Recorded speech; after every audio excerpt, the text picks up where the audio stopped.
बितट बने जगमानलो भाकी बजय जय गोरा चंदे आरती कसोभा जाना बिताट बने जगमानलो भा दक्षिण निताई चान बमे गदधर निकटे आदयित श्री वासछत्रधर दक्षिण निताई चान बमे गदधर निकटे आदयित श्री वासछत्रधर কিবা বসিয়াছে গোরা চান রত্ন সিংহাসনে আরতি করেন ব্রহ্মা আদিদেবগণে বসিয়াছে গোরা চান রত্ন সিংহাসনে आरती करेन ब्रह्मा आदिदेवगणे नर हरि आदि करी चमर ढुलाए संजय मुकुंद वसु घोष आदि गाए नर हरि आदि करी चामर Hare ढुला Krishna. Hare Bhakti Padavi. Sanjay Mukund Vasu घोषवादि गाय किबा शंख बाजे घंटा बाजे बाजे करताल मधुरा मृदंग बाजे परम रसाल किबा शंख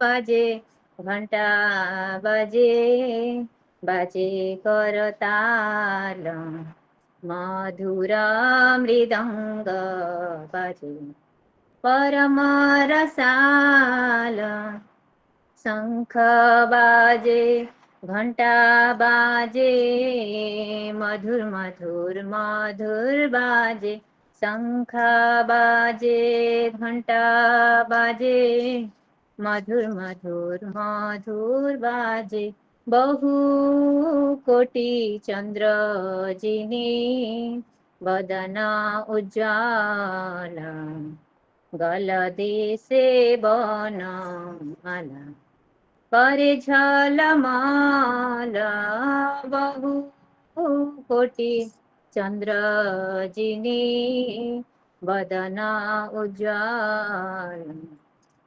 गलदे से बनमाला करे झलमल शिव सुक नारद प्रेमे गदगद भक्ति विनोद देखे गौरार संपद शिव शिव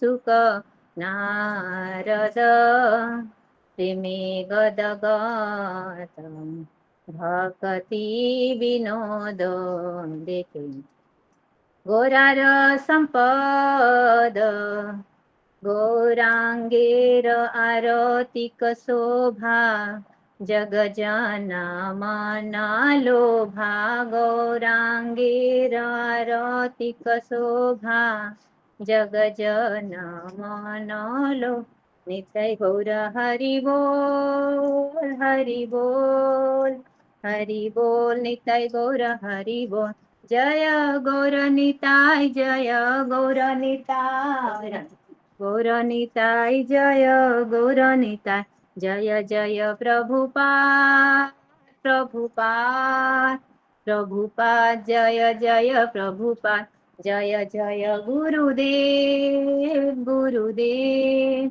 गुरुदेव, जय जय गुरुदेव। श्री श्री गौर आरती की जय। बहुत सुंदर माता जी, बहुत सुंदर।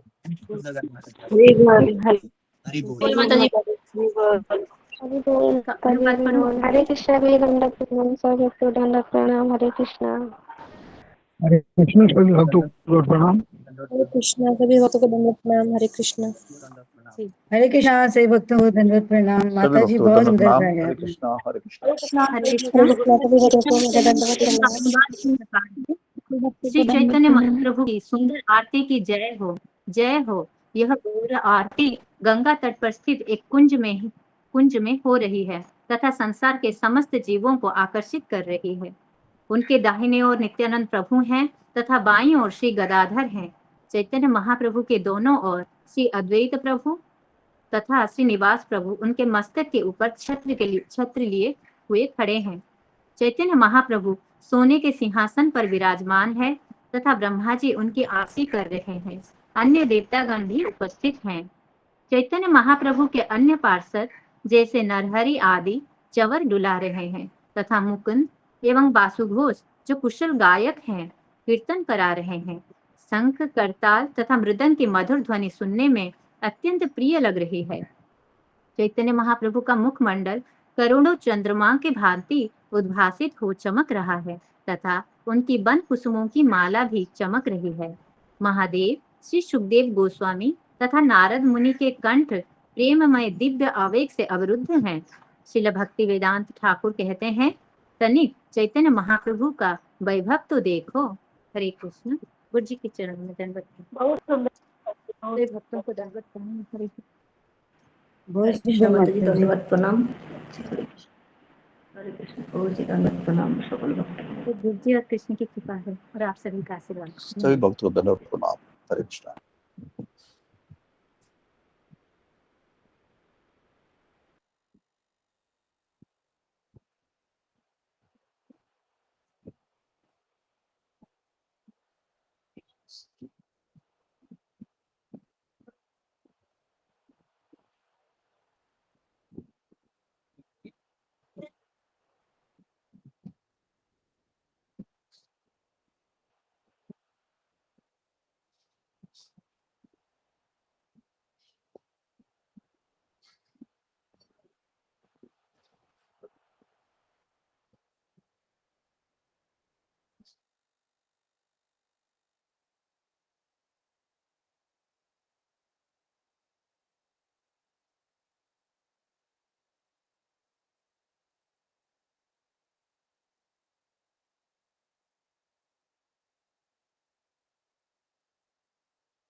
हरे कृष्णा कृष्ण कृष्ण हरे हरे, हरे राम राम राम हरे हरे। हरे कृष्णा। जी दंडवत प्रणाम। हरि भक्तों दंडवत कृष्ण गुरु जी प्रणाम से प्रणाम। हरे कृष्णा गुरु जी दंडवत प्रणाम। हरे कृष्णा गुरु जी हरे दंडवत कृष्ण गुरु प्रणाम। जी दंडवत सभी भक्तों को दंडवत हरे प्रणाम। कृष्ण। हरे कृष्णा गुरु जी दंडवत प्रणाम। सभी भक्तों हरे कृष्ण गुरु हरे जी कृष्ण। दंडवत प्रणाम। सभी भक्तों को दंडवत प्रणाम। हरे कृष्ण। हरे कृष्ण हरे कृष्ण। भक्तों को दंडवत प्रणाम। गुरु जी को दंडवत हरे प्रणाम। कृष्ण हरे कृष्ण हरे हरे कृष्ण। कृष्ण। ओके, हरे कृष्ण। तो हम आगे बढ़ते हैं। ओम अज्ञानतिमिरन्धस्य ज्ञानाञ्जन शलाकया चक्षुरुन्मीलितं येन तस्मै श्रीगुरवे नमः। श्रीचैतन्यमनोभीष्टं स्थापितं येन भूतले स्वयं रूप कदा मह्यं ददाति स्वपदान्तिकम्। वन्देऽहं श्रीगुरो श्रीयुतापदकमलं श्रीगुरून् वैष्णवांश्च श्रीरूपं सागरजातं सहगण रघुनाथान्वितं तं सजीवं साद्वैतं सावधूतं परिजनसहितं कृष्णचैतन्यदेवं श्री राधा कृष्ण पादान सहगण ललिता श्री विशाखान्वितांश्च। हे कृष्ण करुणा सिंधु दीनबंधु जगतपते गोपेश गोपिका कांत राधा कांता नमोस्तुते। तप्त कांचन गौरांगी राधे वृंदावनेश्वरी वृषभानुसुते देवी प्रणमामि हरिप्रिये। वाञ्छाकल्पतरुभ्यश्च कृपा सिन्धुभ्य एव च पतितानां पावनेभ्यो वैष्णवेभ्यो नमो नमः। श्री कृष्ण चैतन्य प्रभु नित्यानंद श्री अद्वैत गदाधर श्रीवासादि गौर भक्त वृंद। हरे कृष्णा कृष्णा कृष्णा हरे हरे, हरे राम राम राम हरे हरे। ओके, हरे कृष्णा। सबका स्वागत है सत्र में। हरे कृष्णा गुरु जी, हरे कृष्णा गुरु जी, दंडवत प्रणाम। सभी हरे भक्तों को कृष्ण दंडवत गुरु जी। दंडवत प्रणाम गुरु जी। हरे कृष्णा गुरु जी। प्रणाम। दंडवत प्रणाम सभी भक्तों को दंडवत। गुरु जी दंडवत प्रणाम। नमस्ते जी गुरु जी, दंडवत प्रणाम गुरु जी। ये सभी भक्तों के लिए कि जिन भक्तों ने सेवा दी है राधाष्टमी के प्रसाद के लिए, तो ये 50-60 लोग हैं। उनकी लिस्ट दोपहर में अपलोड कर दी जाएगी ग्रुप में, और प्रसाद आज गुरु जी ने इसको भेज दिया है, आज कल में भेज देंगे। तो ये प्रसाद के लिए आपको कम से कम 5-7 दिन तो लगेगी आपके पास पहुंचते हुए, क्योंकि डाक में भी लेट होती है। तो कई बार ऐसा होता है कि डाकिया नहीं होता और वहां पे प्रसाद अंदर पड़ा रहता है पोस्ट ऑफिस में। तो आप 5-7 दिन की वेट कीजिएगा, इन दिनों ही आपका प्रसाद पहुंच जाएगा। तो दूसरी, और आप सब लोग का सभी का धन्यवाद जिन्होंने अपनी सेवा दी है। दूसरा, गुरु जी शीला देवी माता जी काफी दिनों से बीमार हैं गुरु जी। उनको फीवर और कोल्ड हो गया है और ठीक नहीं हो रहा। हम उनके शीघ्र स्वास्थ्य के लिए श्री भगवान से प्रार्थना करते हैं और कामना करते हैं कि जल्दी शीघ्र ठीक हो। अनुराधा माता जी की तबीयत भी काफी खराब चल रही है गुरु जी, वह कमजोर भी महसूस कर रही है। उनके शीघ्र स्वास्थ्य के लिए हम मंगल कामना करते हैं। सुमिता माता जी को डेंगू हुआ है और अब उनके उनके बेटे जो 5 साल का है उसको भी डेंगू हो गया है। तो उनके यहाँ डेंगू का काफी प्रभाव है। तो हम समस्त परिवार के लिए और माता जी और उनके बेटे के लिए इनके शीघ्र स्वास्थ्य के लिए भगवान श्री के चरणों में प्रार्थना करते हैं। हम इन सब के श्री चरण स्वास्थ्य के लिए श्री भगवान श्री कृष्ण, परम पूज्य श्री लाल प्रभुपाद महाराज, परम पूज्य श्री राधानाथ स्वामी महाराज, परम पूज्य समस्त वैष्णव आचार्य, परम आदरणीय और पूज्य गुरुदेव जी के चरणों में, समस्त भक्त वृंद के चरणों में प्रार्थना करते हैं कि इन सबको अपना आशीष दें ताकि ये जल्दी ठीक हो और भक्ति में आए। धन्यवाद गुरु जी। हरे कृष्णा जी। हम 3 बार हरे कृष्ण महामंत्र बोलते हैं सारे भक्तों के लिए। हरे कृष्णा कृष्णा हरे हरे कृष्णा कृष्णा कृष्णा हरे हरे, हरे राम राम राम हरे हरे। हरे कृष्ण कृष्ण कृष्ण हरे हरे, हरे राम राम राम हरे हरे। हरे कृष्ण कृष्ण हरे हरे, राम राम राम हरे राम कृष्ण। राम हरे कृष्ण। ओके। तो हम तो अभी थोड़ा सा आप अपने स्वास्थ्य का ख्याल रखें, क्योंकि बारिश के अंत में काफ़ी सारी बीमारी आती हैं।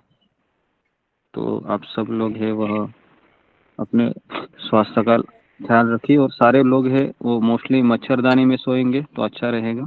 तो मच्छरदानी में सोने का अभ्यास कीजिए ताकि कोई ऐसे डेंगू मलेरिया जैसे कोई आपको कोई बीमारी ना हो। ओके, तो अपने आप का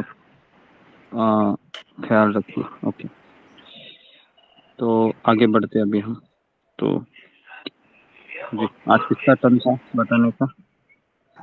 मेरा टर्न। प्रतिभा माता जी गुरु जी। कल तो हमारा एकादशी था वैसे, है ना? ठीक है। जी गुरुजी, एकादशी और भक्ति विनोद ठाकुर जी का आविर्भाव तिथि। भक्तिविनोद ठाकुर का आविर्भाव तिथि था जी। ओके, तो आप में से कितने लोगों ने सबने ब्रेकफास्ट किया है, मतलब जो द्वादशी का पारना सबने छोड़ा है? अगर किसी का बाकी है तो वह पहला वह कार्य कीजिए। सारे भक्तों को छोड़ना है एकादशी का जो पारना है। गुरुजी बाकी है अभी मेरा।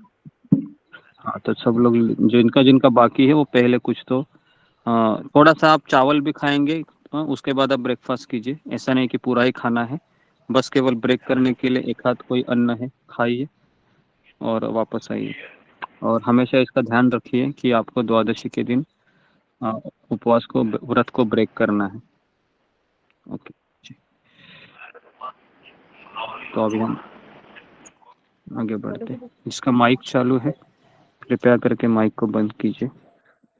ओके, और सब लोग अपने कैमरा को ऑन कीजिए।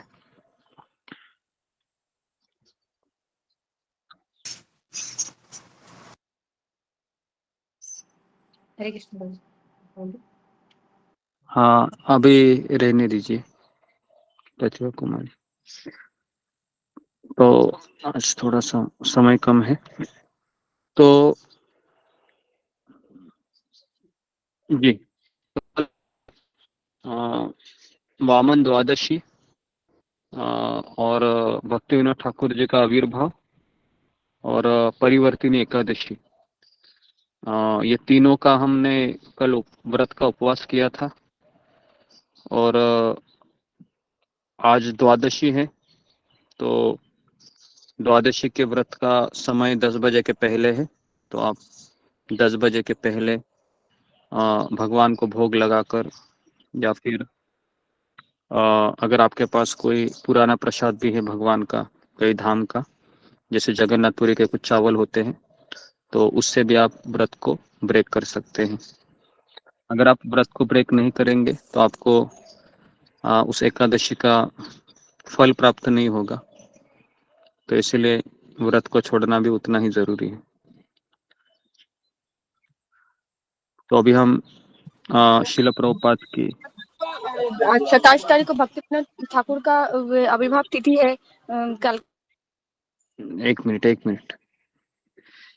तो जिसको भी कुछ कहना है आप फिंगर को रेज कीजिए, है ना, ताकि पता चले।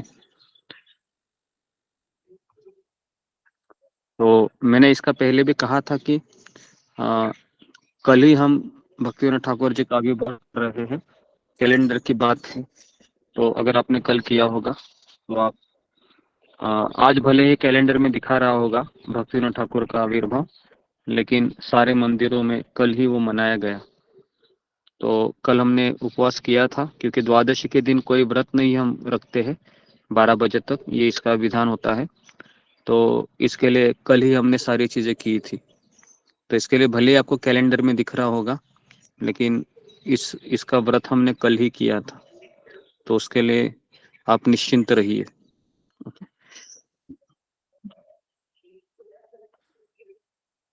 तो हम गिरिराज स्वामी महाराज का किताब को पढ़ रहे हैं, बीच का सिंचन, जिसमें हमने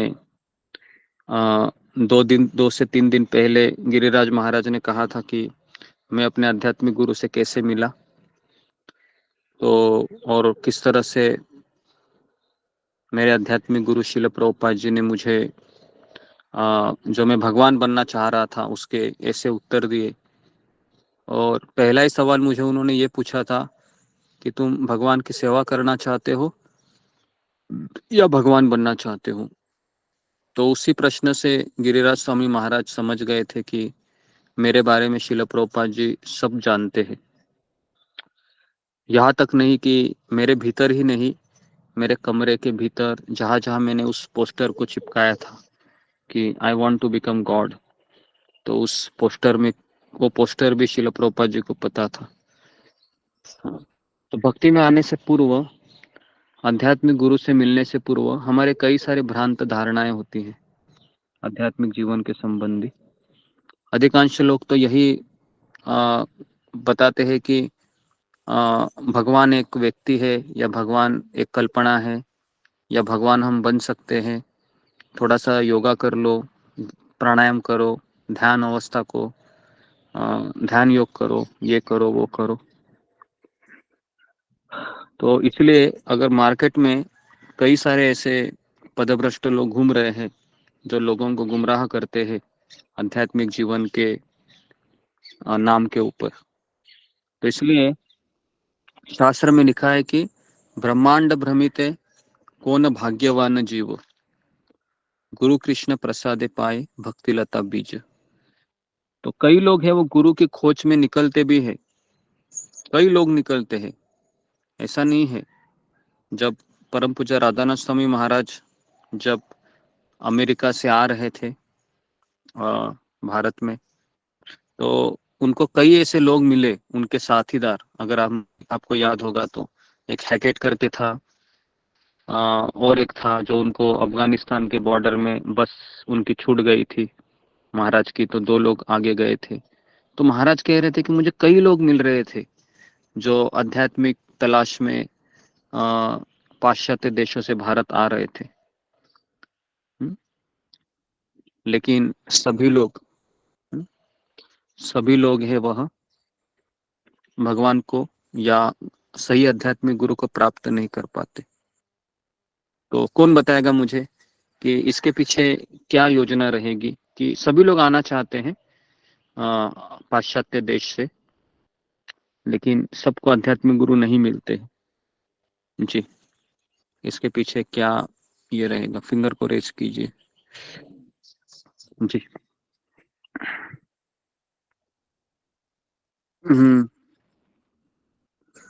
सबीना। हरे कृष्ण गुरुजी, धन्यवाद प्रणाम। क्योंकि वो योग्य नहीं बनते। योग्य नहीं बनते? किस चीज में योग्य नहीं बनते? Okay, next Priyanka Kumari.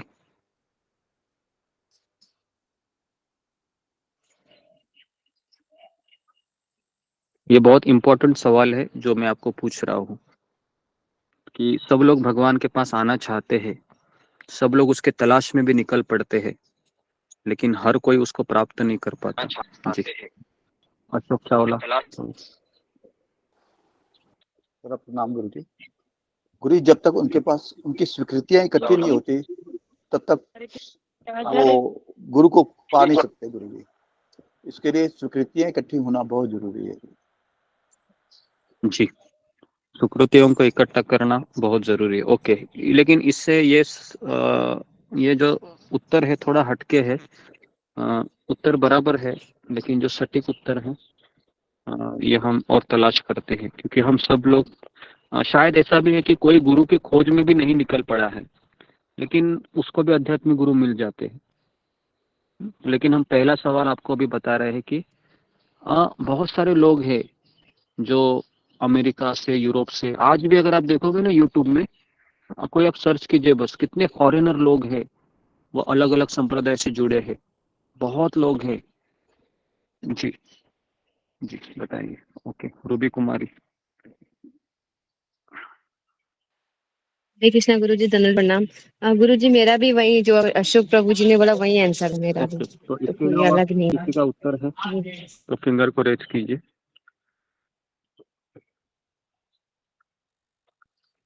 Okay, रेखा बंडाले। हरे कृष्णा गुरु जी, दंडवत प्रणाम। सही भक्तों को दंडवत प्रणाम। गुरु जी, जब तक कृष्ण की इच्छा नहीं होती तब तक हमें हमारे आध्यात्मिक गुरु नहीं मिलते। कृष्ण की इच्छा नहीं होती तब तक हमारे आध्यात्मिक गुरु नहीं मिलते। ओके, तो ये कारण हो सकता है, लेकिन इसके ऊपर भी और एक और वो कारण है जी। विशाल घावे। हरे कृष्ण गुरु जी, दंडवत प्रणाम। सभी भक्तों को दंडवत प्रणाम। मुझे ऐसा लगता है कि जो सभी लोग हैं वो सब अपने अपनी अलग अलग इच्छाएं लेकर, कामना भौतिक इच्छाएं लेकर गुरु की खोज करते हैं, इसलिए अलग अलग गुरु उनको सब मिलते हैं, जैसे जिसकी सोचे वैसे उनको गुरु मिलते हैं। Okay, next Somakar. हरे कृष्ण गुरु जी। गुरु जी मुझे लगता है हमारे में योग्यत विनम्रता होनी चाहिए, श्रद्धा होनी चाहिए, क्योंकि अगर गुरु हमको मिल भी जाते हैं और हमारे भी हमें ये क्वालिटीज नहीं होते तो फिर शायद हम टिक नहीं पाएंगे, मुझे ये लगता है। ओके, हरे कृष्ण। विनम्रता, श्रद्धा, ये सब बाद में आती है, पहले तो पता ही नहीं चलता है कि विनम्रता क्या होती है, श्रद्धा क्या होती है। Okay, next Rituparna. हरे कृष्ण गुरु जी, दंडवत प्रणाम। कालियस्ते को दंडवत प्रणाम। गुरु जी, मुझे लगता है कि जो इसके लिए योग्य है और जो इसको पाने के लिए लालच है उसको ही गुरु मिलते हैं, सबको नहीं मिलता है। और ये सब तो कृष्ण को पता ही होता है, और किसके अंदर ज्यादा भूख है उसको ही मिलेगा। और हरे कृष्ण। ओके, प्रियंका कुमारी।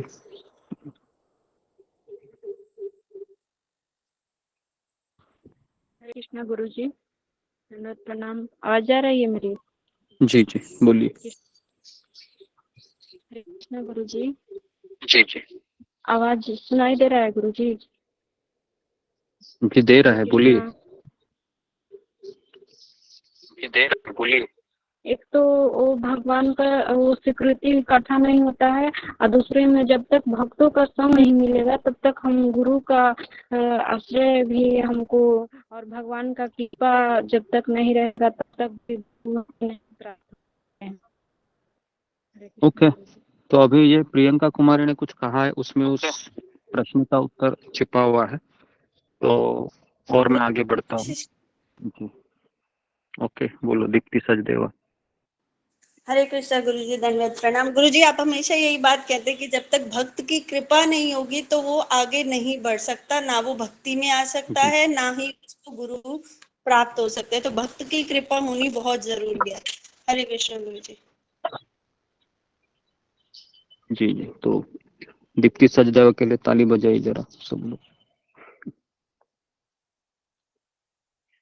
तो हाँ, मुझे इतना इस बात का बहुत दुख लगता है कि इतने सारे प्रवचन सुनने के बाद भी आप इस चीज को क्यों नहीं पकड़ पाते हैं कि भक्ति कैसे मिलते हैं, मुझे आध्यात्मिक गुरु कैसे मिलते हैं।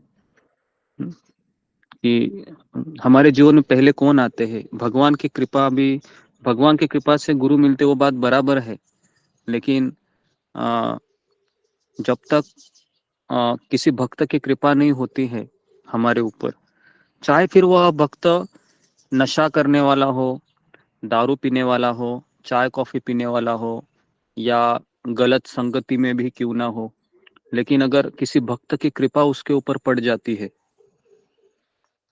तो उसको आध्यात्मिक गुरु मिल जाते हैं। तो कई सारे लोग आते हैं, है ना, पश्चिम देशों से, तो सबको भगवान नहीं मिलते या सबको आध्यात्मिक गुरु नहीं मिलते। तो शिला प्रभुपाद जी जब अमेरिका गए थे तो मुझे बताइए, क्या जो हिप्पी लोग थे अमेरिका में, क्या उनकी कोई योग्यता थी कि वह कृष्ण को स्वीकार करे? नहीं गुरु जी, नहीं थी। तो उनकी कोई योग्यता नहीं थी। अध्यात्म जी, शिला प्रभुपाद जी ने स्वयं ये चाहा, श्याम सुंदर प्रभु को देख के, जो है ना, जो पता है ना श्याम सुंदर प्रभु के बारे में, जब वह रथ यात्रा बना रहे थे तो क्या कर रहे थे, ऐसे सिगरेट पीते थे और वो रखते थे उधर ही, और फिर चिन्ह हथौड़ा लेके ठक ठक ठक ठक ठक ठक करते थे ऐसे। आप सोचिए, है ना। तो अभी इसके लिए मैं वापस, ये सवाल है आप लोगों से, मैं हमेशा सटीक उत्तर चाहता हूँ कि आध्यात्मिक गुरु कैसे मिलते हैं या भगवान कैसे मिलते हैं। तो इसका उत्तर क्या है? तो इसका उत्तर है कि भक्त की कृपा से मिलते हैं। ठीक है, तो इसको हमेशा इस चीज को याद रखिए। इसके ऊपर किसी को बोलना है? जी, अगर जी फिंगर को रेज कीजिए, अगर इस पॉइंट के ऊपर अगर किसी को बोलना है तो। अगर आप कन्विंस नहीं है तो आप अपना जीवन देखिए। जी बोलिए, पूजा डिमरी। हरे कृष्ण गुरु जी, दंडवत प्रणाम। सभी भक्तों को दंडवत प्रणाम। गुरु जी, यहाँ पर एक मेरे मन में एक वो आ रहा है कि प्रभुपाद जी ने अपने बच्चों के ऊपर भी तो कृपा करनी चाहिए होगी, तो वो भक्त क्यों नहीं बन पाए? जी जी जी। तो बहुत अच्छा सवाल इन्होंने पूछा है पूजा डिमरी माता जी ने। जी, तो शिल प्रभुपाद जी अपने बच्चों पर भी कृपा करना चाह रहे थे, या अपनी पत्नी को भी बनाना चाह रहे थे। पहले तो कृपा पत्नी के ऊपर करना चाह रहे थे, लेकिन मैं वापस बता रहा हूँ कि जब हमारे परिवार वालों को हम भक्त बनाना चाहते हैं तो उसमें हमारा स्वार्थ होता है। समझ में आ रहा है? तो पत्नी है, पति है, बच्चे हैं, इनका हमारा संबंध आध्यात्मिक होता है या भौतिक होता है? बताइए। भौतिक भौतिक होता है। भौतिक होता है। भौतिक होता है तो गुरु जी। तो अक्सर ऐसा होता है कि कोई भी परिवार का कोई व्यक्ति है अगर भक्त है तो, और वो अगर परिवार वालों को भक्त बनाना चाहता भी है तो बहुत बहुत बहुत बहुत ऐसा माइनर ऐसे केसेस है कि जो भक्त बने हैं। लेकिन शिला प्रभुपाद जी की पत्नी भी भक्त नहीं बनी, शिला प्रभुपाद के बच्चे भी भक्त नहीं बने। क्यों नहीं भक्त बने? क्योंकि उनके जो परिकर थे, उनकी जो पत्नी थी, वो शिला प्रभुपाद को भक्त मानती थी क्या? वो तो उनका पति के रूप में देखती थी। शिला प्रभुपाद के बच्चे थे, वो उनको किस रूप में देख रहे थे? मेरे पिता के रूप में। पिता के रूप पिता में के देखते रूप थे। में। तो इसलिए ये जो संबंध जब बीच में आते हैं, अभी आपका और मेरा क्या संबंध है? कोई खून का संबंध तो है नहीं, बराबर है। और यहाँ पर आप केवल भगवान श्री कृष्ण को प्राप्त करने के लिए आए हैं, तो इसलिए हमारा और आपके बीच जो संबंध है वो कोई भौतिक चीज के ऊपर आधारित नहीं है। तो इसलिए यहाँ पर तुरंत तुरंत परिवर्तन होते हैं, तुरंत तुरंत व्यक्ति कृष्ण के प्रति आकर्षित होता है। लेकिन यही चीज मैं अगर मेरे घर परिवार में करूँ तो ही नहीं होगा। कितने लोगों का ये अनुभव है कि आप घर परिवार में कोशिश करते हैं कि भाई मैं भी भक्त बन गया, अभी मैं इसके ऊपर कृपा करूं, तो तो ऐसा नहीं होता है ना। बहुत सारे ऐसे केसेस हैं। मैंने स्वयं भी अपने जीवन में मेरे माता पिताओं को भक्त बनाना चाहा। मेरी माँ को तो मैं बहुत पीछे लगा, इतना पीछे लगता था कि पूछो मत, है ना।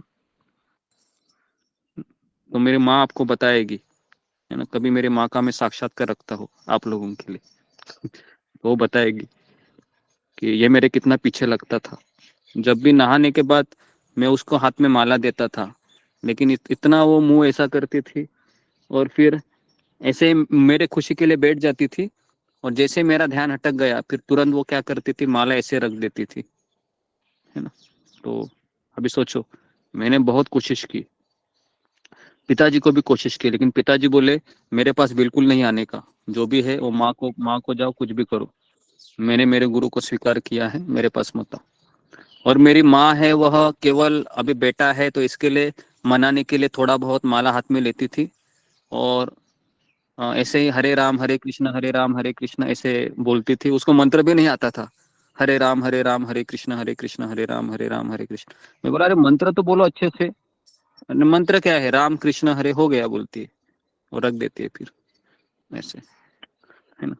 तो परिवार में है तो बहुत कठिन होता है ना। मेरे भाइयों को मैंने प्रयास किया भक्त बनाने का, मेरे स्वयं के भाई, है ना, वो भी नहीं बन पाए, है ना। उल्टा वो मुझे बोल रहे कि तुम पागल हो गया है, सब कुछ छोड़कर अभी ये सब राम राम कर रहा है ना। तुम फोर व्हीलर नहीं लिया अपने जीवन में, है ना, ऐसे ही रह रहा है। तो है ना, हम देखो कैसे है, इतना अच्छा पैसे में रह रहे हैं। तो भाई भी नहीं स्वीकार कर पाए। तो ये पूजा डिमरी माता जी के प्रश्न का उत्तर है कि हम परिवार में भक्त नहीं गुरु बन जी, पाए, यही समझ में है ना। आया गुरु जी कि अगर हमें किसी को गुरु बनाना है तो उनके क्वालिटीज को अप्रिशिएट करना जरूरी है। हाँ जी, अगर हाँ हम अभी ठीक क्वालिटीज समझे तुम। अप्रिशिएट नहीं करेंगे तो फिर हम एक तो कदम आगे नहीं बढ़ा ही बने। नहीं सकते। नहीं, जैसा मैं भक्त हूँ, मान लो मैं मेरी माँ को बनाना चाहता हूँ, मेरे भाई को बनाना चाहता हूँ, तो उनकी तरफ से भी उनका अप्रिशिएशन चाहिए, है ना। समझ में आ रहा है? उनको भी पता होना, अरे ये मेरा भाई कैसा भी हो लेकिन भक्त है। प्रभु रामचंद्र और भरत जी, ये भी भाई थे, बराबर है, लेकिन उनमें आप देखो एक दूसरे के प्रति अप्रिसिएशन था क्या नहीं?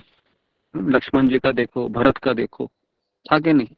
तो इसके लिए वो भक्ति बन। तो इसके लिए परिवार वालों में तो मेरा भी 20 साल का अनुभव है कि बहुत कठिन है। उल्टा वो हमारी कमियां दिखाते हैं ऐसे, अरे तू माला कर रहा है, ठीक से नहीं बैठ रहा है, चलते फिरते माला कर रहा है, ऐसे थोड़ी माला होता है। उल्टा बोलेंगे तुम गुस्सा भी करता है ना, हम तो देखो चाय कॉफी भी नहीं पीते, प्याज लहसुन नहीं खाते हैं, लेकिन तुम्हारे इतना गुस्सा नहीं आता है मुझे, है ना। उल्टा ऐसा बोलते परिवार वाले, सुना है आपने?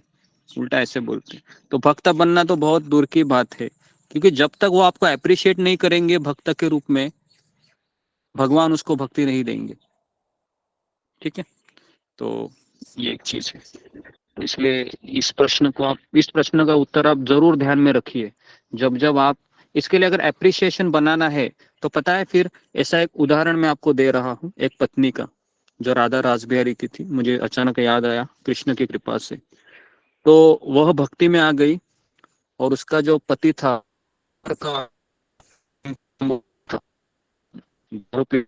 एक्सपर्ट था। तो जैसे उसको पता चला कि मेरी बीबी अभी हरे रामा हरे कृष्ण मंदिर में जाने लगी है, तो उसने अपनी पत्नी को पीटना शुरू किया। और फिर भी वो मंदिर शाम को आती थी। आके भक्तों से उन्होंने कहा कि मेरे साथ ऐसा ऐसा हो रहा है, मैं क्या करूं, मैं तो 16 माला करती हूँ, सब कुछ करती हूँ। तो उन्होंने कहा कि आप क्या कीजिए, आप आपके पति को प्रेम दीजिए, है ना। तो फिर ये भले ही उसको गाली देता था, पीटता था, बहुत कुछ करता था, लेकिन ये पत्नी ने उनको इतना प्रेम दिया कि बहुत समय लगा। हाँ, लेकिन 8 से 10 साल लगे। और 8 से 10 साल में वही बोला कि अरे तुम मंदिर नहीं गए, चलो हम मंदिर जाएंगे। और उसके बाद फिर हुआ ऐसे कि उसने अप्रिशिएट करना शुरू किया अपने पत्नी को कि भाई ये बहुत अच्छी भक्त है, मुझे पता ही नहीं था, मंदिर वाले भी लोग इसकी तारीफ करते हैं। तो फिर धीरे धीरे हुआ ऐसे कि उसके अंदर वो गुण आने लगे, पति के अंदर, है ना। और फिर उसकी भी दीक्षा हो गई, वो भी 16 माला कर रहा है। ये एक प्रैक्टिकल एग्जांपल मैंने आपको बताया। तो एप्रिशिएशन आना है, ये बहुत कठिन है। तो इसके लिए दूसरी तरफ से आपको बहुत मेहनत करनी पड़ती है। लेकिन कई बार ऐसे होता है कि जब तक आपका पति भी उतना थोड़ा लायक होना चाहिए उस चीज के लिए कि अपनी पत्नी को अप्रिशिएट करे भक्त के रूप में। ओके, तो इसके लिए अध्यात्म गुरु ये भक्त की कृपा से मिलते हैं। आप लोगों के ऊपर भी किसी भक्त की दृष्टि गिरी है ना। तो इसलिए हम भक्ति में आए हैं, माला कर रहे हैं, सत्संग में इंटरेस्ट ले रहे हैं। जब तक भक्त का कृपा नहीं होता, अभी ये कृपा दिखती है क्या किसी वस्तु के रूप में, जैसे घर के बर्तन हमको दिखाई देते हैं, है ना। लेकिन ये कृपा दिखाई देती है क्या? ये कृपा दिखाई नहीं देती, लेकिन ये अनुभव हमको होती है जब हमारे जीवन में कुछ परिवर्तन होते हैं। परिवर्तन हुआ है मतलब कृपा मिली है, परिवर्तन हुआ है मतलब कृपा मिली है। तो उसके लिए आपको प्रश्न नहीं बोलना चाहिए, है ना। एक बार श्रील प्रभुपाद के पास एक व्यक्ति चला गया और कहा है कि मुझे आपकी कृपा चाहिए, है ना, मुझे कृपा ही नहीं मिली आपकी। तो प्रभुपाद ने कहा तुम मंदिर में रह रहा है, 16 माला का जप कर रहा है, क्या ये कृपा नहीं है? बाहर देखो कितने सारे लोग भटक रहे हैं। प्रभुपाद ने ऐसा कहा। तो भक्त समझ गए, हाँ मेरे को कृपा मिली है। तो कभी कभी हमको लगता है मुझे कृपा नहीं मिली है, लेकिन एक दूसरी कैटेगरी होती है कि कृपा मिलने के बाद भी वह स्वीकार नहीं करता है। समझ में आ रहा है? कृपा मिलने के बाद भी वो स्वीकार नहीं करता है, ये दूसरी कैटेगरी है ना। क्यों नहीं स्वीकार करता है वह? क्योंकि उसके अंदर बहुत सारे अभिलाषा है, भौतिक इच्छा है, तो इसके लिए वो कर नहीं पाता। और एक तीसरी कैटेगरी है जिसमें कोई व्यक्ति गुरु की खोज में नहीं करता है, आध्यात्मिक गुरु की तलाश में नहीं निकलता है, लेकिन उसको भी सही गुरु मिल जाते हैं। तो उसके केस में क्या होता है, कौन बताएगा? उसके केस में क्या होता है? अभी कोई एक कैटेगरी ऐसे है, जैसे मैं हूँ, मैं अपने जीवन में कभी आध्यात्मिक गुरु की खोज नहीं की, ना मुझे इंटरेस्ट था। हाँ बस ऐसा था कि चलो भाई अच्छा चीज है, अच्छे भगवान के बारे में बोलते हैं तो जाना चाहिए। तो इसके बारे में आपका क्या कहना है जी? अमृता तिवारी। हरे कृष्णा गुरु जी, दंडवत प्रणाम। गुरु जी, इसमें भी ना भक्त का ही रोल होता है। भक्त ही उनको सही गुरु के पास ले जाते हैं। फिर हमारे ऊपर दुख आता है, हमें लगता है कि और हमें भगवान पर थोड़ा विश्वास करना चाहिए। जी, तो देखिए ये जो दोनों भी केस में भक्त का कृपा ही काम आता है। चाहे मान लो कि मेरे अंदर अभी आध्यात्मिक गुरु प्राप्त करने की जिज्ञासा नहीं है, मान लो, लेकिन मैं मंदिर में आया, इस्कॉन मंदिर में, और किसी भक्त ने देख लिया कि पढ़ा लिखा आदमी है और उसको लगा कि ये भक्त बनना चाहिए। फिर वो क्या करता है पता है? फोन नंबर लेता है और फिर उसको फोन करना वो शुरू कर देता है। और फिर भगवान देखते हैं कि इस भक्त की बहुत इच्छा है कि ये भक्त बने, तो धीरे धीरे धीरे धीरे उसके अंदर भी फिर वो इच्छा जागृत होती है। जैसा मेरे केस में हुआ। मेरे केस में मैं इस्कॉन मंदिर में गुरु ढूंढने के लिए नहीं गया था, मैं केवल एक आनंद की खोज में था कि कहीं तो आनंद मिले, सुख मिले। दुखी व्यक्ति था मैं, बहुत ज्यादा ही था दुखी। तो इस्कॉन मंदिर में गया तो ऐसा लगा कि ये सही दुनिया है, अच्छे लोग हैं, और तुरंत भगवान के भक्त ने मुझे पकड़ लिया। इतना पकड़ लिया कि सुबह आने के बाद वो रात तक छोड़ता ही नहीं था, मुझे पकड़ के ही रखता था, है ना। बोलता था नहीं नहीं जाने का नहीं, घर नहीं जाने का। मैं बोलता था चलो मैं भी घर जाता हूँ खाना खाने के लिए। बोलता खाना खाने का? अरे इधर ही खाना खाना, चलो। तो फिर 12 बजे खाना खिलाता था और अभी 1 बजा। अभी बोला अभी चला जाता ना, अभी नहीं, अभी हम दूसरे प्रभु जी के पास जाएंगे, है ना, वो आपको बहुत अच्छा अच्छा प्रवचन देंगे। तो पूरे आश्रम में जितने भी ब्रह्मचारी थे सबके पास वो घुमाता था मुझे, है ना। और मुझे तो बिल्कुल इच्छा नहीं थी क्योंकि मेरा भी कैपेसिटी है ना सुनने का, लेकिन अभी उसकी इच्छा है तो मैं बैठता था। खाना भी खिलाया ना उसने, अभी खाना खिलाया तो बैठना पड़ेगा, तो बैठता था मैं। 6 बज गए, 7 बज गए, फिर मैं बोलता था कि चलो अभी तो मुझे जाने दो।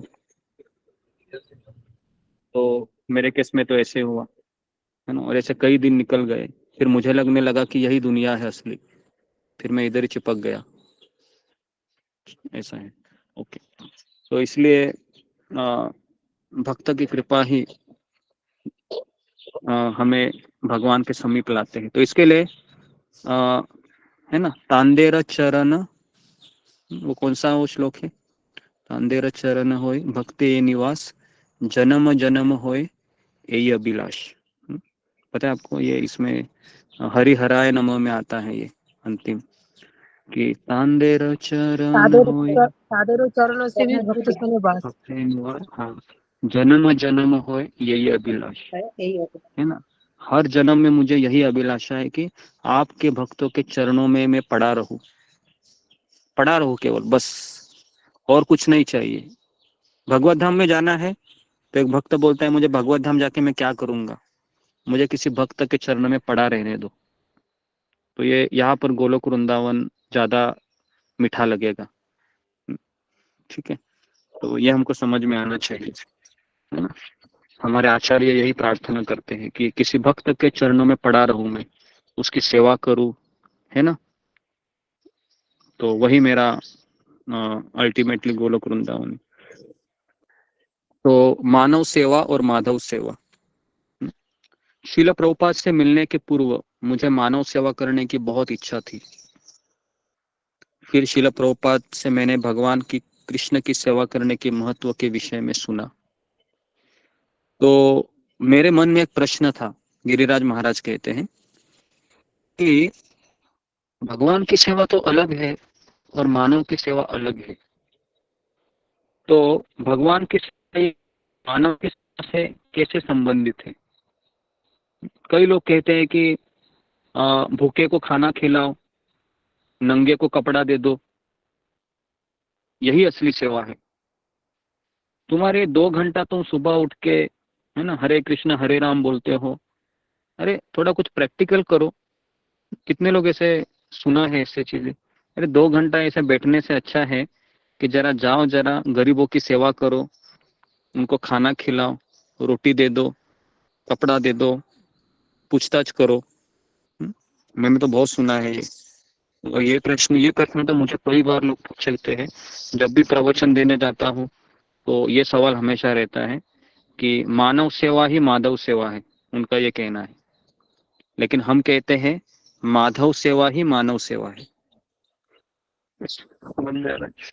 हम कहते हैं हाँ, माधव सेवा ही मानव सेवा है, और लोग कहते हैं मानव सेवा ही माधव सेवा है।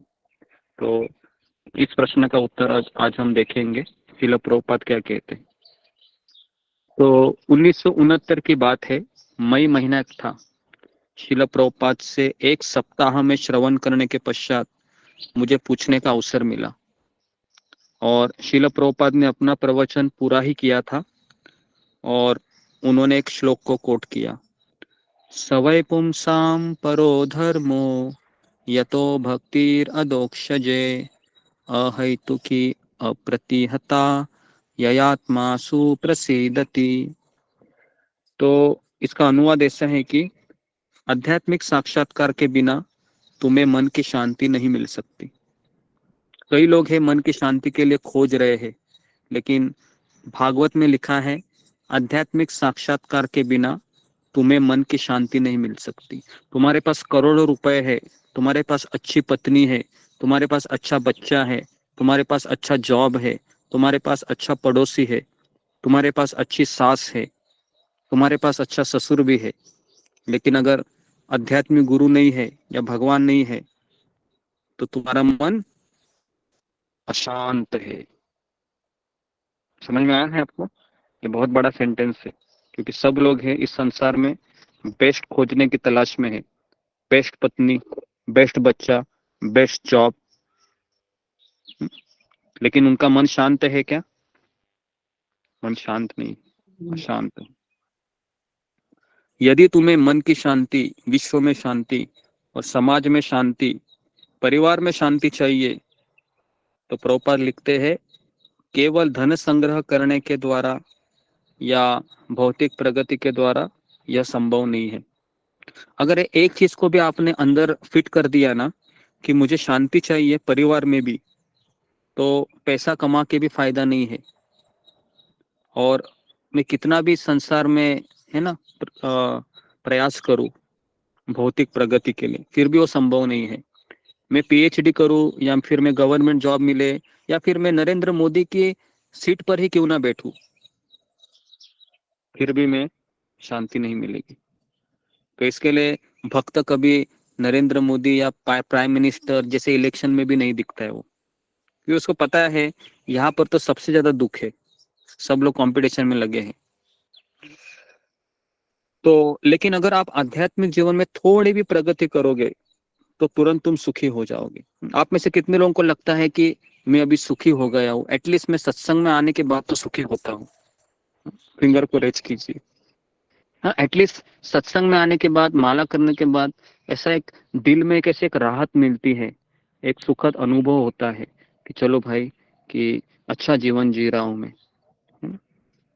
तो मुझे तो ऐसा बहुत होता है कि जब भी 16 माला होती है, सेवा करता हूँ, तो ऐसा लगता है कि सही में मेरे में मनुष्य जीवन का मैं कुछ उपयोग कर रहा हूँ अपने। तो आपको भी ऐसा लगता होगा, नहीं तो कोई आप पागल लोग थोड़ी ना है कि रोज सुबह 9 बजे आते हैं, 3 बजे आते हैं, 4 बजे आते हैं। कुछ तो मिल रहा होगा ना आपको, क्या लगता है? कुछ तो मिल रहा होगा, इसलिए तो आते हैं।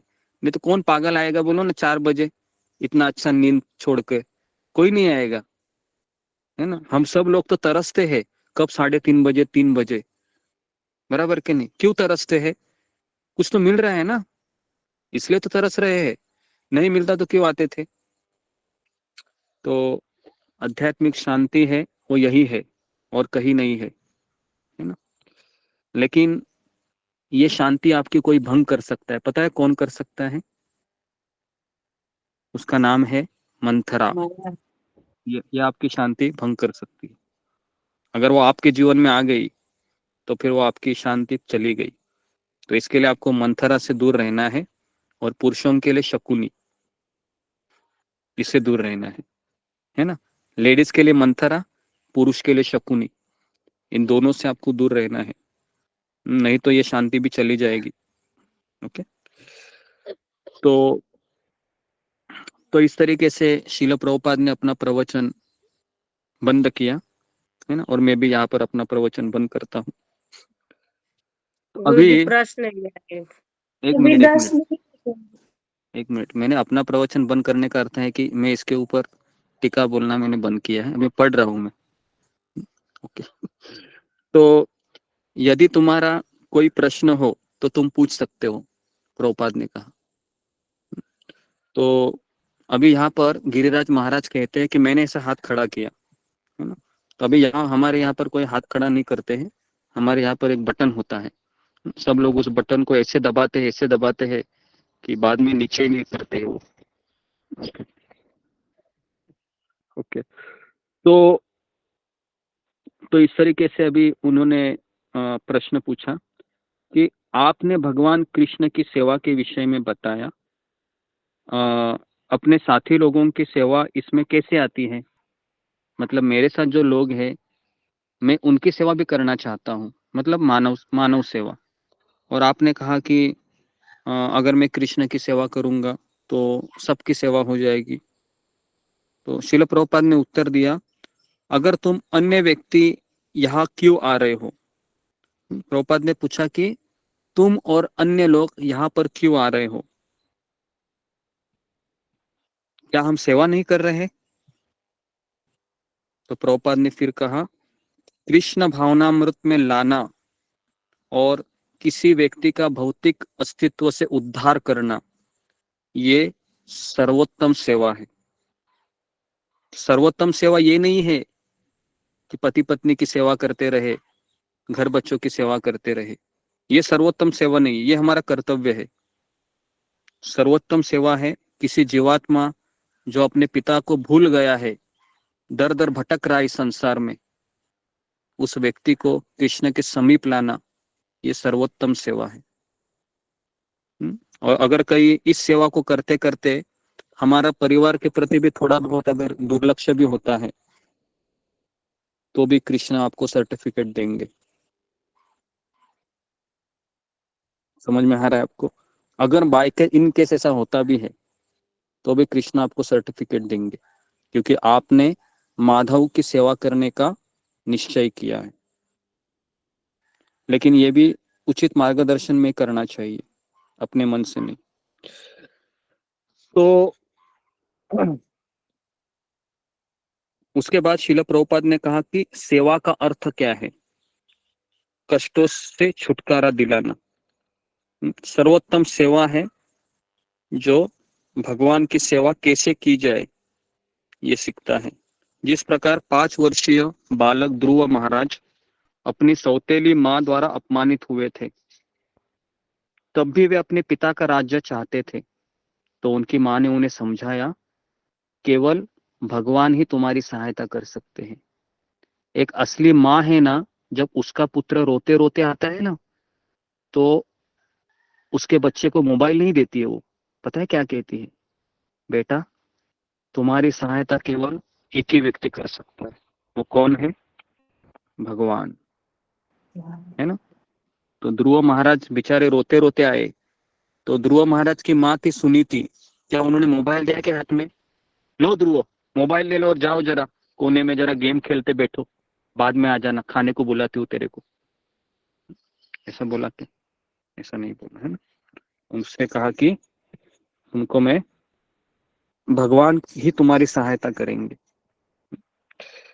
तो ध्रुव महाराज भगवान को खोजने में चले गए। तब भी माँ ने ये नहीं कहा कि बेटा अभी तुम्हारा उम्र थोड़ा कम है, बाद में चले जाओ ना, ऐसा नहीं कहा। तो देखिए, माँ का अर्थ ये होता है जो भगवान से मिलाने वाली। भागवत कहता है कि औरत को माँ बनने का भी अधिकार नहीं है अगर वो अपने पुत्र को भगवान का भक्त नहीं बनाती है, यहाँ तक लिखा है ना। उसको माँ बनने का कोई अधिकार नहीं है अगर वो अपने पुत्र को भक्त नहीं बना सकती। तो भी आप बोलोगे, ये अगर आपने पहले बता दिया होता तो कितना अच्छा होता। अभी मेरा बेटा तो बहुत ही बड़ा हो गया, बिल्कुल नहीं सुनता है मेरी, है ना। कोई बात नहीं, प्रयास कीजिए आप, है ना, प्रसाद खिला के। तो जब उन्हें भगवान के प्रत्यक्ष दर्शन हुए तो उन्होंने कहा, मेरे प्रभु, मैं कुछ नहीं चाहता हूँ, मैं तो टूटे कांच के कुछ टुकड़े प्राप्त करने के लिए आया था, लेकिन मुझे अभी सर्वाधिक मूल्यवान रत्न मिल गया है ना। जब भी कोई व्यक्ति भगवान के पास भौतिक इच्छा लेकर आता है ना, और अगर उसको बीच में प्रामाणिक गुरु मिल जाते हैं नारद मुनि की तरह, तो फिर उसको साक्षात्कार हो जाता है। देखिए, जिन्होंने जिन्होंने कृष्ण को प्राप्त किया है, उन दोनों के बीच में एक व्यक्ति हमेशा रहा है, वह है आध्यात्मिक गुरु। चाहे वो ध्रुव महाराज हो, प्रहलाद महाराज हो, अम्बरीश महाराज हो, पांडव हो, है ना। पांडव के केस में भी आपको वो दिखते नहीं है, पांडव के भी ये थे, कई सारे पांडवों ने सलाह ली थी। पांडवों के बीच में विदुर जी थे, व्यासदेव जी थे, उसके बाद वो उनके कुल गुरु थे पुरोहित, क्या नाम था उनका, कृपाचार्य, तो ऐसे कई लोग थे। तो ऐसा मत सोचिए कि डायरेक्ट कोई कृष्ण के पास जा सकता है, कदापि नहीं। अगर आपको ऐसा लग रहा है कि मैं और मेरा लड्डू गोपाल, तो ये भ्रम आज ही निकाल दीजिए, ये ऐसा कभी नहीं होगा। मैं और मेरे बीच, मेरे कृष्ण के बीच में सबसे पहले गुरु होता है, और उसके साथ भी कई सारे भक्त होने चाहिए। जितने भक्त और गुरु मेरे और कृष्ण के बीच रहेंगे, उतना हम भगवत धाम जाने का हमारा रास्ता और सही हो जाएगा। तो तो इस तरीके से ध्रुव महाराज कहते हैं कि अब मुझे और कुछ मांगने की इच्छा नहीं है, मेरी कोई मांग नहीं है। तो मानो मैं भूखा हूँ, आप मुझे भोजन देते हो, तो क्या मुझे फिर भूख नहीं लगेगी? शिल प्रभुपाद उनको पूछते हैं कि अगर मैं भूखा हूँ और तुम मुझे अगर खाना दोगे, तो क्या मैं वापस भूखा नहीं होऊंगा? तो गिरिराज महाराज कहते हैं कि नहीं, आप वापस भूख तो लगेगी ही। तो हमें ऐसा भोजन देना चाहिए जो शाश्वत रूप से उसको तृप्त करे, प्रभुपाद कहते हैं। तो यह सोचना कि आप भौतिक उपाय से भूख को संतुष्ट कर सकते हो, वो भ्रम है। अमेरिका में कितने सारे हताश हिप्पी है, वो घूम रहे हैं, क्या वे संतुष्ट हैं? प्रभुपाद उनको पूछते, कहते नहीं। यदि हम अमेरिका जैसे धनी बन जाएंगे तो हम सुखी हो सकेंगे? कहते नहीं। वास्तविक सुख तब मिलता है जब हम भगवान से प्रेम करना सीखते हैं। वास्तविक सुख तब नहीं मिलता जब हम पत्नी, बच्चे, समाज, रिश्तेदार, इनके ऊपर प्रेम करना सीखते हैं। वास्तविक सुख तब मिलता है जब हम भगवान से प्रेम करना सीखते हैं। और जो व्यक्ति भगवान से प्रेम करना सीख गया है, वह इस संसार के हर जीव के ऊपर प्रेम करेगा, केवल आपकी पत्नी और बच्चे के ऊपर ही नहीं। तो इसलिए भगवान से प्रेम करना का प्रशिक्षण हमें लेना चाहिए, है ना। लेकिन भगवान से प्रेम करने का तात्पर्य है भगवान के भक्तों से प्रेम करना, भगवान के प्रतिनिधि से प्रेम करना। तो श्रील प्रभुपाद के शब्द मेरे हृदय में गहरे उतर गए। यद्यपि मैं अपनी ईमानदारी पर गर्व करता था, तथापि मेरी एक दुर्बलता थी। मैं कभी दुकानों से छोटी मोटी वस्तुएं जेब में छिपा लिया करता था। ऐसा कौन बोल रहे थे?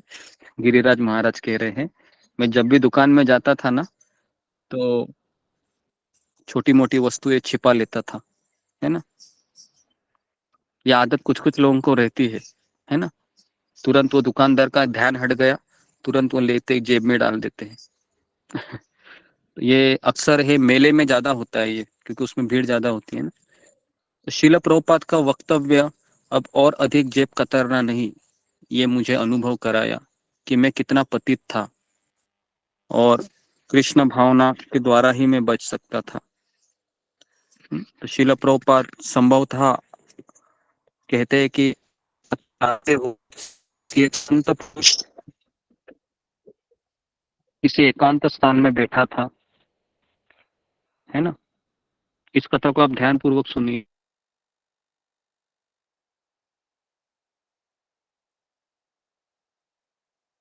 कि एक संत पुरुष था, जंगल में नग्न बैठा था और वहां पर एक सिकंदर राजा आया और सिकंदर ने उससे पूछा, क्या मैं आपके लिए कुछ कर सकता हूँ? आपने सुना होगा या आपने देखा होगा टीवी सीरियल में भी, तो मैंने इसको देखा है। तो उन्होंने उत्तर दिया कि कृपया थोड़ा हटकर खड़े हो जाए, उन्होंने कहा। तो उसको आश्चर्य लगा कि ऐसा क्यों बोल रहा है ये। तो फिर कहा कि अगर आप मेरे लिए कुछ कर सकते हो तो थोड़ा हटकर खड़े हो जाइए, क्योंकि आपकी परछाई है ना मेरे ऊपर पड़ रही है। बस इतना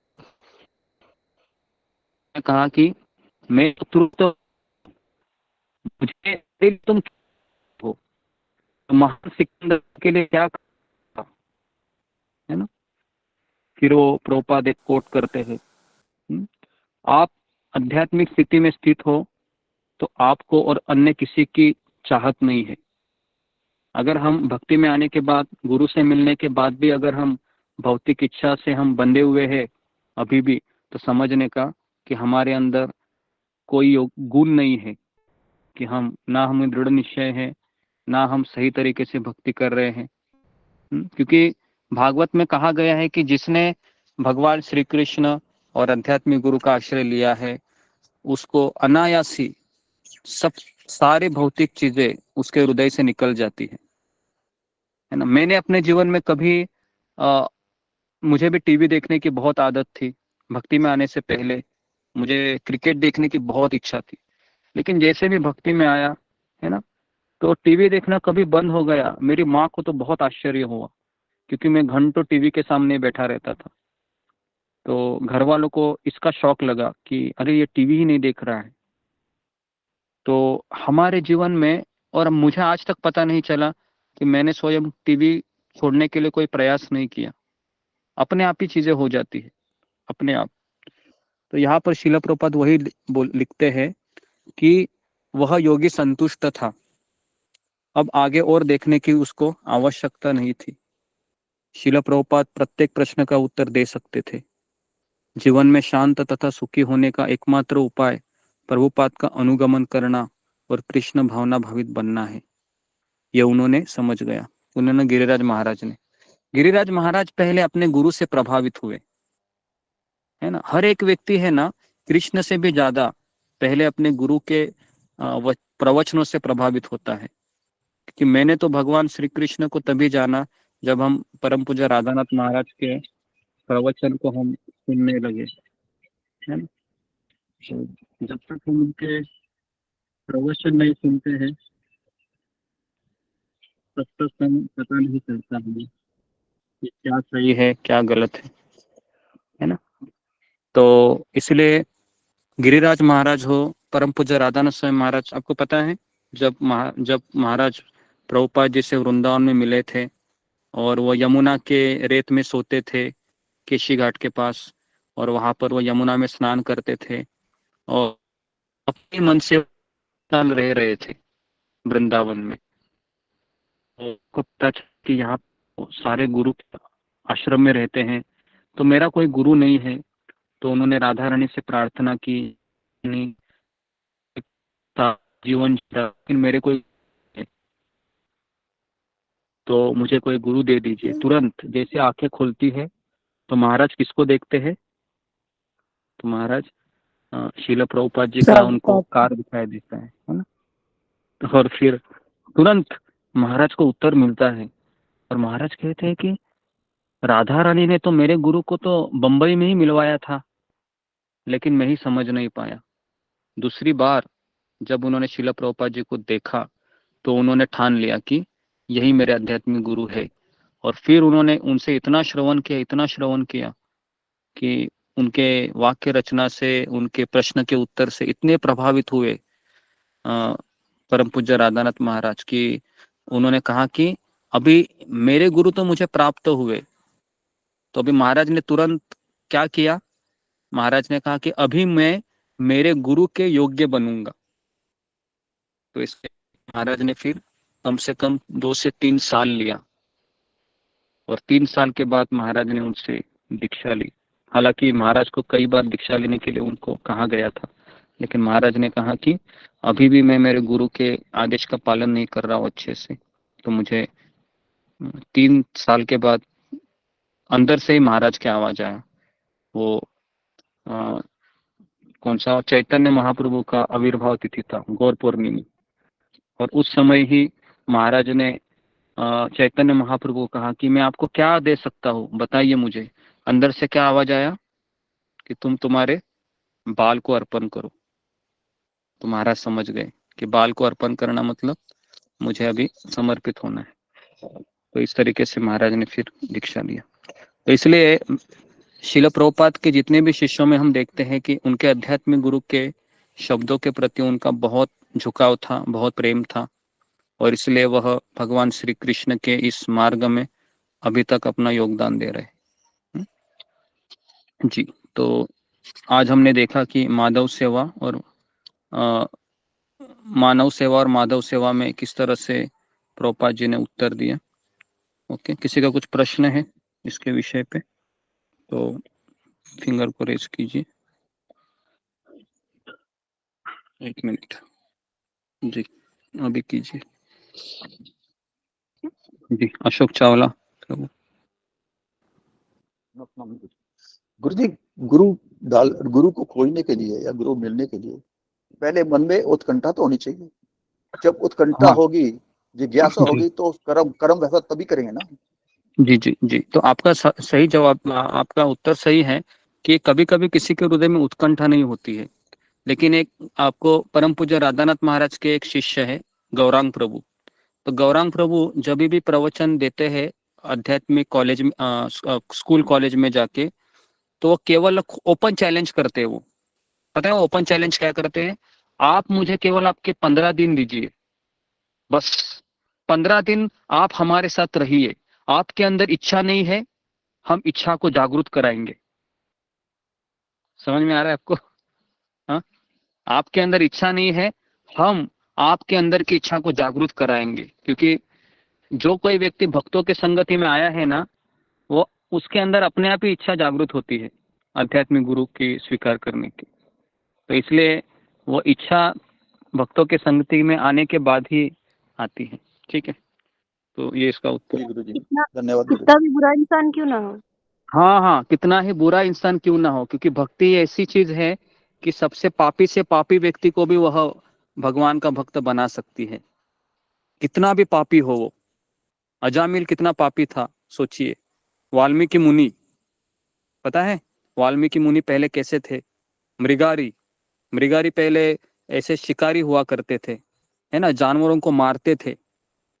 वाल्मीकि भी पता है ना कौन थे? वो वाल्या कुली थे वो, लेकिन उन्होंने रामायण लिखी। तो आप ऐसा मत सोचिए कि कितना भी पापी हो रहने दो, है ना। बराबर है कि नहीं? हम सब लोग कौन है? हम क्या पुण्यवान है? हम भी तो सब पापी है ना। माँ के पेट से क्या क्या लेके क्या करके हम आए हैं? सब पापी तो करते हुए हम भक्ति में आए हैं। तो इसके लिए कितना भी पापी ही क्यों ना हो, वह भक्त के संपर्क में आया है, वो शुद्ध होगा ही। लेकिन उसके अंदर भी ये भावना होनी चाहिए कि मैं पापी हूँ। समझ में आ रहा है ना? ये भी उतना ही जरूरी है। ओके, नेक्स्ट रूबी कुमारी। हरे कृष्णा गुरुजी, धन्यवाद, प्रणाम। गुरुजी, मेरा क्वेश्चन था कि आपने बोला कि राधानाथ स्वामी जी ने अपने गुरु की योग्यता बनने के लिए समय लिया, 2 साल 1 महीना जितना भी। तो गुरुजी क्या उन्होंने किया ऐसे गुरु की योग्य बनने के लिए अपने लिए? तो वो मुझे याद नहीं है। उन्होंने क्या किया कि उनके अंदर जो समर्पण होने के लिए जो चीजें उनके बीच में आ रही थी, जो गुरु चाह रहे थे उनसे कि आप समर्पित हो जाओ। तो समर्पण होने का अर्थ है कि जो भी गुरु आज्ञा देंगे उसका पालन करना, भले वो मेरे लिए कठिन है। तो उस स्तर तक आने के लिए उन्होंने फिर अपने आप को बदलना चाहा और फिर उन्होंने उसके ऊपर काम किया। बहुत सारे उन्होंने प्रवचन सुने महाराज के, शिल प्रभुपाद जी के, उन भक्तों की सेवा की, है ना। तो लेकिन ऐसा भी नहीं है, कभी कभी प्रभुपाद ने ऐसे भी लोगों को दीक्षा दी है 1 हफ्ते में, है ना। जैसे प्रभुपाद के और भी शिष्य है, जैसे जयपताका स्वामी महाराज है, तमाल कृष्ण महाराज है, ये इनको तो 1-1 महीने में प्रभुपाद ने दीक्षा दी। तो आप ऐसा मत सोचिए कि कोई एक स्टैंडर्ड है हमारे ऊपर भी लागू होगा, ऐसा नहीं है। समझ में आया ना। किसी को तुरंत भी दीक्षा मिल जाती है, वो भी आसानी से टिक सकता है। तो इसके लिए हर एक का क्वेश्चन पेपर अलग अलग है ना। हर एक का क्वेश्चन पेपर भक्ति में अलग अलग है, लेकिन जो मूड है तो समर्पण गुरुजी का सही एक ही। हाँ बोलो। हाँ तो गुरुजी हम कभी कभी समर्पण गुरु के आश्रय में भी रह के होता है।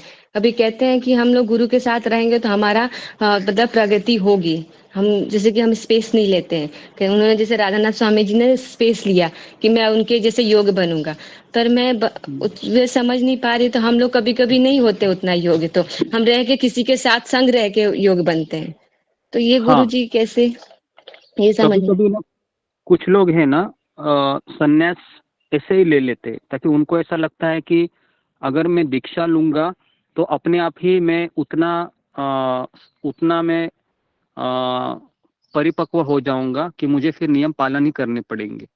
तो कुछ लोग ऐसा होते हैं कि ले लेते हैं और फिर उनको पता है कि मुझे अभी करना ही होगा क्योंकि ये मैंने किया है। और कुछ लोग ऐसे होते हैं कि अपने आप को थोड़ा सा उस लायक, उस योग्य बनाना चाहते हैं। तो 2 प्रकार के लोग होते हैं, है ना। जैसे आपने देखा है कि कभी कभी घर में उड़ान टप्पू बेटा रहता है, तो माँ बोलते हैं कि इसका शादी करा लो, शादी होने करने के बाद जिम्मेदार बन जाएगा। सुना है आपने ऐसे, है ना।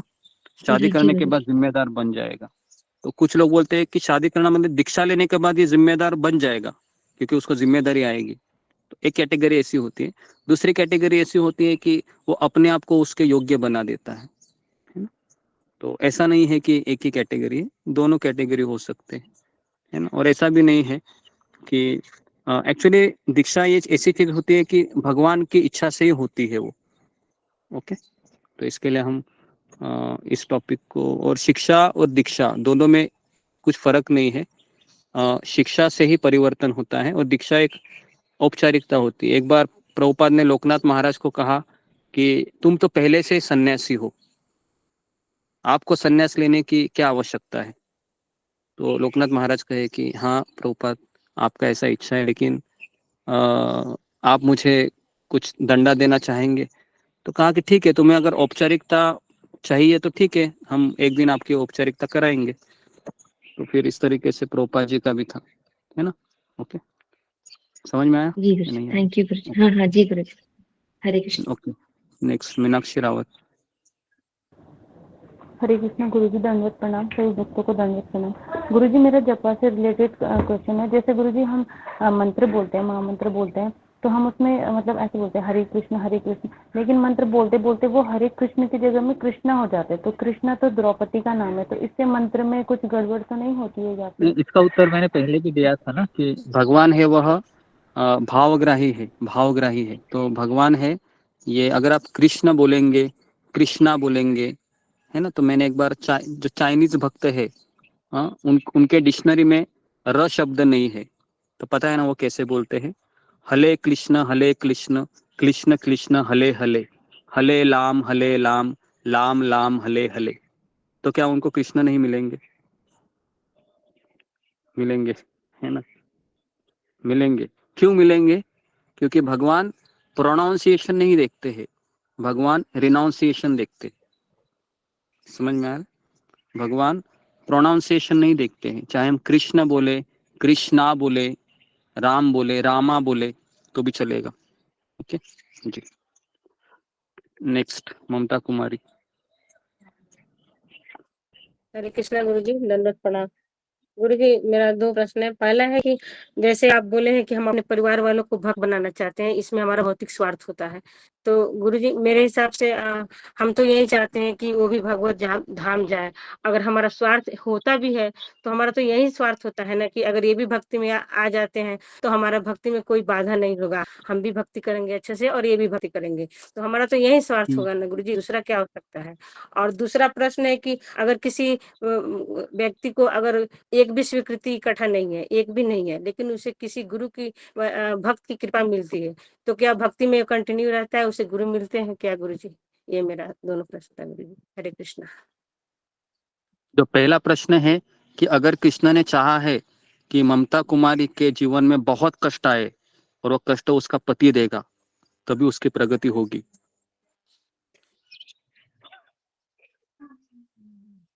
तो फिर अगर भगवान ने ऐसा चाहा है, क्योंकि अगर इसका पति अगर भक्त बनेगा तो ममता कुमारी है वो ढीली हो जाएगी भक्ति में, क्योंकि इसके जीवन में कुछ कष्ट ही नहीं होगा। अभी बोलिए। तो फिर अगर भगवान ने ऐसा चाहा है, क्योंकि कष्ट के बिना तो हम आगे नहीं बढ़ सकते है ना। तो आपके जीवन में एक ही व्यक्ति है कष्ट देने वाला, उसको भी भगवान ने निकाल दिया, तो फिर कष्ट कहाँ से आएंगे फिर बताओ, है ना। आपका जीवन तो एकदम रेल के पटरी की तरह हो जाएगा, एकदम स्मूथ, और स्मूथ रोड पे बहुत एक्सीडेंट होते हैं, पता है आपको। तो फिर आप चली जाएगी भक्ति से। तो क्या आप चली जाना चाहती हैं? नहीं है ना। तो इसके लिए भगवान ने एक व्यक्ति को तो हमारे ऊपर दिया ही है कष्ट देने के लिए, और हम कष्टों से मुक्ति पाने की कोशिश नहीं करते। भक्त क्या बोलते हैं उल्टा, पता है भगवान को? भक्त भगवान को ये प्रार्थना करते हैं कि भगवान मुझे सफिशिएंट कष्ट हमेशा मेरे जीवन में देते रहना, ताकि मैं आपका आश्रय लेती रहूं। समझ में आ रहा है? क्योंकि अगर आपके घर, अगर आपका पति आपसे मीठा मीठा बोलता है, बच्चा भी सब कुछ सुनता है, तो मैं बिलीव में आप 1 महीने के बाद आप सुबह नहीं उठोगी 4 बजे, क्योंकि सब अच्छा चल रहा है ना।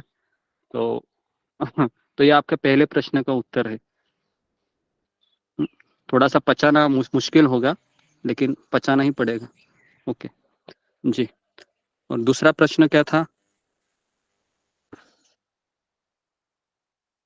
कि अगर कोई व्यक्ति को एक भी स्वीकृति इकट्ठा नहीं है, फिर भी अगर उसे भक्ति किसी कृपा मिलती है, तो क्या भक्ति में कंटिन्यू रहेगा, उसे गुरु मिलेंगे क्या? जी देखिए, भक्त की कृपा तो पहले मिल जाती है हमें, लेकिन भक्त की कृपा के बाद हमारी अज्ञात सुकृति बढ़ती रहती है ना। तो अज्ञात सुकृति बढ़ने के बाद श्रद्धा आती है, फिर वो माला उठाता है, साधु संग में आता है, और फिर उसके अंदर जो इच्छा होती है, देखो गुरु को स्वीकार करना ये कोई जबरदस्ती नहीं करता है, बराबर है कि आपको गुरु ऐसा कान पट्टी पे पिस्तौल रखकर कि तुमको गुरु स्वीकार ही करने पड़ेंगे, ये कभी नहीं होता है। ऐसे कान पट्टी पे है ना बंदूक रखकर तुमको करना ही पड़ेगा, ऐसा नहीं होता है। भक्त भी आपको ऐसे बोलता है कि कान पट्टी के ऊपर बंदूक रख के कि माला करो ही, ऐसा बोलता है कभी भक्त? ऐसा भी नहीं होता है ना। भक्त तो आपको एक प्रेरणा देता है कि भाई करोगे तो तुम्हारा भला होगा, है ना। तो जब वह सुकृतियों को इकट्ठा करता है, श्रद्धा के ऊपर आता है, साधु संग करता है, फिर वह गुरु, उसके अंदर गुरु प्राप्त करने की खोज इतनी तीव्र होती है। अभी जैसे मेरी इच्छा नहीं थी, लेकिन जैसे ही मैं भक्तों के संगति में आया, तो मैं हमेशा एक ही सवाल पूछता था हमारे काउंसलर को कि मेरी दीक्षा कब होगी, मुझे गुरु कब स्वीकार करेंगे। तो इसके लिए मुझे कम से कम 11 साल वेट करना पड़ा, है ना। सोचो, तो 11 साल के बाद फिर इच्छा हो गई, है ना। ओके जी। तो ये गुरुजी, ये स्वीकृति इकट्ठा होने के बाद तो भक्त नहीं, भक्त पहले मिलते हैं, फिर सुकृति इकट्ठा होती है। बिना भक्त के सुकृति कैसे इकट्ठा होगी, पता है ना। भक्त मिलने के बाद ही उसको पता चलेगा ना। मंदिर में आएगा, थोड़ा सा झाड़ू मारेगा, पोछा मारेगा, प्रसाद खाएगा, और धीरे धीरे धीरे धीरे। लेकिन अगर उसको शॉर्टकट चाहिए तो किसी शुद्ध भक्त के संपर्क में आने से वो तुरंत माला उठाता है ना। ओके जी। तो यहाँ पर मैं रुकता हूँ। आप सबका बहुत बहुत धन्यवाद। हरे कृष्णा हरे कृष्णा कृष्ण कृष्ण हरे हरे कृष्ण हरे कृष्णा।